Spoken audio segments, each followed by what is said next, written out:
Google looks for people with passion and drive to use technology to make the world a better place. Googliness is defined by Google as a mashup of passion and drive that's hard to define but easy to spot. 26,000 Googlers worldwide use computer science as a tool to do things today. I want to connect more learners to the world with Google products. The opportunity to be added to the Google group of 2,000 certified trainers globally where I can ask questions, share resources, and collaborate is a powerful professional growth opportunity for me.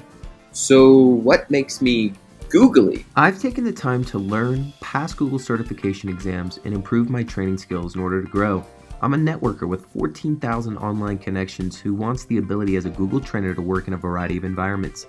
Finally, I possess real-world training experience during my time as an English educator and private English tutor in Spain, author for socialmediaonlineclasses.com, a Tarico Holidays Travel Academy instructor, and digital marketing blogger of Global Social Media Marketing.